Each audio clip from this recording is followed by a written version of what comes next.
ఎవరి పేరైతే నేను చెప్పే అక్షరాలతో మొదలవబోతుందో ఇంకా వాళ్ళ జీవితంలో సువర్ణావకాశం వచ్చేసింది. ఎవరి పేరైతే ఎన్ అనే అక్షరంతో మొదలవుతుందో నరేష్ గాని, నితేష్ గాని, నగేష్ గాని, ఎవరి పేరైతే పి అనే అక్షరంతో మొదలవుతుందో ప్రవీణ్ గాని, పావని గాని, ఫణీంద్ర గాని, ఎవరి పేరైతే ఎం అనే అక్షరంతో మొదలవుతుందో మోహన్ గాని, మోహిత్ గాని, మానస గాని, మంజుల గాని, మీ జీవితంలో ఇంకా ఈ 2026 జనవరి 10న అద్భుతం జరగబోతుంది.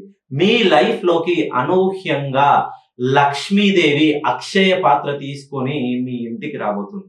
సో ఇది నిజమండి. ఇది వాస్తవంగా మీ జీవితంలో మీరు ఇప్పటి వరకు మీ పడ్డ కష్టం అంతా వేరే వాళ్ళు ఉపయోగించుకొని వాళ్ళు కోట్లకు పడగలెత్తారు. మీరు మాత్రం ఎక్కడైతే స్టార్ట్ అయ్యారో అక్కడే మిగిలిపోయారు. మీ జీవితంలో ఎప్పటికీ అవమానాలు, హేళనలు చులకనగా చూడడం, మిమ్మల్ని ఏ విషయంలో పరిగణలోకి తీసుకోకపోవడం, ఉద్యోగం చేస్తున్నారో ఉద్యోగంలో మీరు ఎంత కష్టపడ్డా తగిన కష్టానికి ప్రతిఫలం లేకపోవడం, మీరు చేస్తున్నటువంటి ఉద్యోగంలో గుర్తింపు అనేది మీరు చేసిన పనికి మీ పై ఆఫీసర్ గాని, మీ పక్కన వాళ్ళకి గాని గుర్తింపు రావడం, మీ చేతి గుండా డబ్బులు ఇస్తే తిరిగి రాకపోవడం, ఏ విషయంలోనూ మిమ్మల్ని చులకనగా, హేళనగా చూస్తే ఇంకా మీ అవమానాలన్నీ పక్కన పెట్టి ఒక్కసారి మీరు నన్ను డైరెక్ట్ గా గాని, పర్సనల్ గా గాని ఫోన్ కాల్‌లో ప్రయత్నించండి.